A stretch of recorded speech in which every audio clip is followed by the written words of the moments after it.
vamos agora à redação da Tribuna de Limeira, aos spoilers de mais um final de semana. Contato agora com Antônio Cláudio Bontorin. Cláudio, seja muito bem-vindo, um grande abraço. Grande abraço, Beto, um grande abraço a todos que nos acompanham aqui pelo Farol de Limeira. Vamos dizer mais uma vez, né, que sextou, está indo a primeira semana de maio completa, né? E o tempo caminhando muito rápido para todos nós.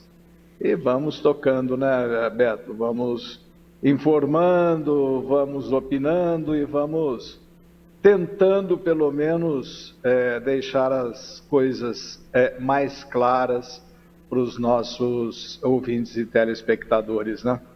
Exatamente. Bom, o que não está ficando cada vez mais claro é essa questão da votação, né? TSE, confrontos ainda com os bolsonaristas. Tá difícil haver um consenso aí, né? Não, é difícil. Na realidade, não é recente essa birra do Bolsonaro com a urna eletrônica. Em 2015, enquanto deputado, ele tentou apresentar um projeto para voltar à eleição manual, a eleição por cédulas, né? Como nós já tínhamos. É evidente que, do jeito da facilidade como jamais seria um projeto aprovado e nem foi discutido. E agora, na iminência de quase perder a eleição, né, este ano, ele está levantando essas dúvidas, assim como Trump fez nos Estados Unidos com o voto por correio, e demorou para reconhecer a vitória do democrata Joe Biden, e aí por diante, né, Beto? Agora, na live de ontem, ele ameaçou uma auditoria independente do PL, do partido. Ele falou que já conversou com o presidente do partido, o puríssimo Valdemar da Costa Neto, né? Sobre contratar uma empresa independente para auditoria. Ele está desinformado, porque, na realidade, todo partido pode ter. Não é novidade o que ele fez, o que ele falou. Todo partido pode ter essa auditoria independente da apuração das eleições, assim como o Aécio Neves fez em 2014, quando ele perdeu para Dilma Rousseff. E depois, tanto ele quanto o PSDB chegaram à conclusão de que não houve fraude, e que não há fraude, não há perigo de fraude no processo eleitoral, né, Beto? É uma cortina de fumaça, porque o que a gente entende é que há um medo muito grande dele do que possa acontecer, tanto com ele quanto com seus filhos, sua família, se de fato ele vier a perder a eleição. Ele sabe que tem muita coisa aí pendente contra ele, e ele deixando a presidência, é evidente que ele vai perder todo o foro, né, Beto? Por hoje é isso daí sobre comentário, né, sobre mais essa birra de ambos aí, entre TSE e Bolsonaro, mas vamos tocando. A eleição ainda está longe, mas nós vamos ter muita notícia e muito comentário para fazer durante esse período, Beto. Sem dúvida. Bom, ainda nesse setor de política, ontem foi dado um prazo, aí só para a gente fechar esse assunto, foi dado um prazo, mudando um pouquinho, os tucanos aí deram um prazo até o final desse mês aí para o João Dória pelo menos alcançar aí, não 2 dígitos, mas pelo menos 6 pontos. Que situação que está aí o ex-governador, hein, Cláudio? Olha, vai ser difícil ele chegar aos 6 pontos, viu, Beto? Eu não sei, mesmo com toda a questão da vacinação aqui no estado, e com ele sendo responsável para o início da vacinação no país, né? Quando ele aplicou a primeira dose da Coronavac, eu não consigo entender porque ele não conseguiu atrair o eleitorado para ele com essa ação, que foi uma ação que é merecedora de todos os elogios possíveis.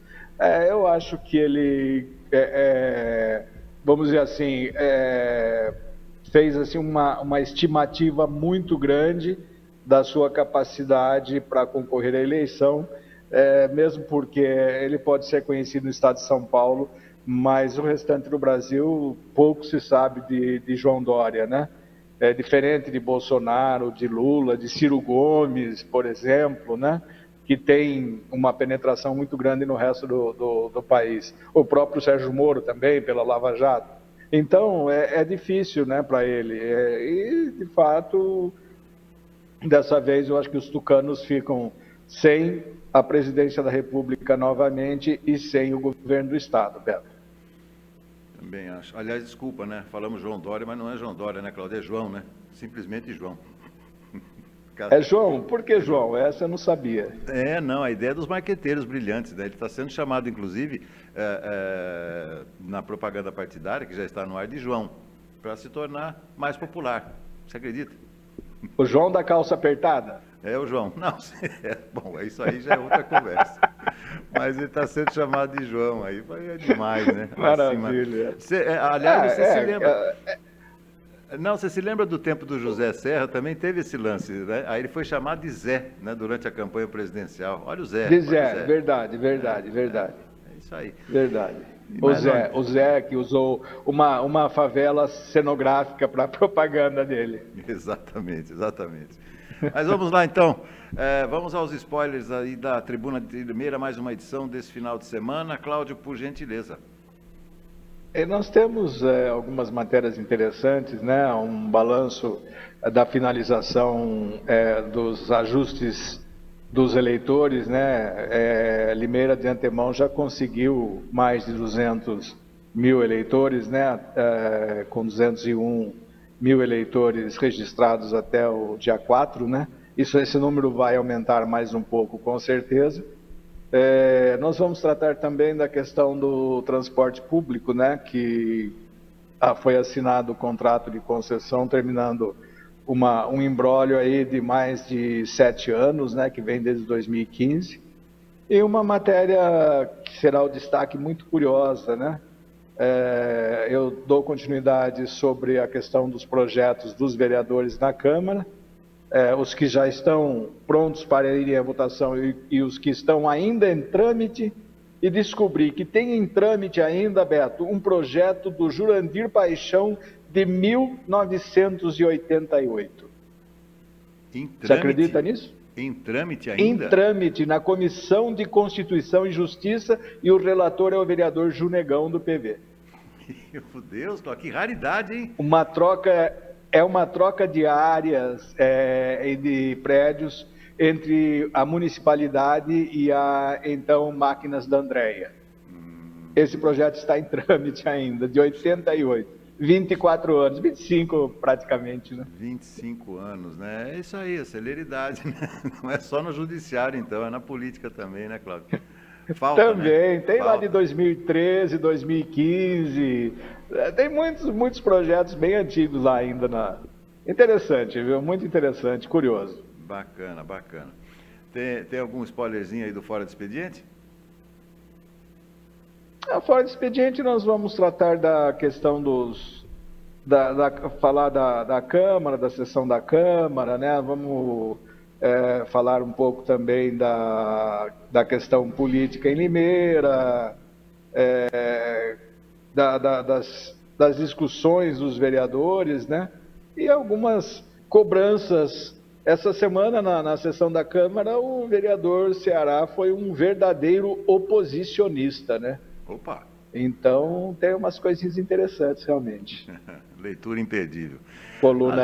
A coluna de esporte já está aqui, já está editadinha, pronta para diagramação, né? Bacana. E o Jorge de Jesus, pelo amor de Deus, né? Não, é brincadeira, né, Cláudio? O que é isso? Eu acho que você deu como que fala, a descrição correta e o lugar onde ele deve estar. É verdade, assim, é verdade. Quem comprou a camisa do Maradona por 9 milhões de dólares? Vai junto Meu também. Deus. Fica junto. Vai junto. É no mesmo quarto, se possível. É verdade. Impressionante o que ele fez. Será o assunto. É o assunto da semana. Tá bom. Cláudio, então, mais uma vez, muito obrigado aí pelas contribuições ao longo da semana. Um ótimo fechamento de edição para você. Novidades estão pipocando e creio que a semana que vem já podemos revelar alguma coisa. Por enquanto, por hora, ótimo final de semana, ótimo Dia das Mães também aí, para sua esposa, enfim, e que todos possam ter um domingo de paz e luz, como eu coloquei. Com certeza, Beto, para você também, para Márcia, para todas as mamães, né? Para aquelas que já nos deixaram, como a minha, como a sua, né? Para as que estão aí ainda, e que seja de fato um dia de paz e luz. É o que nós estamos precisando, de muita paz e de muita luz. Sem dúvida. Cláudio, Um obrigado, ótimo valeu. fim de semana a todos. Até segunda. Valeu, Obrigado. um abraço. Um abraço. Cláudio Motorim falando conosco da redação da Tribuna de Limeira. Vamos a um rápido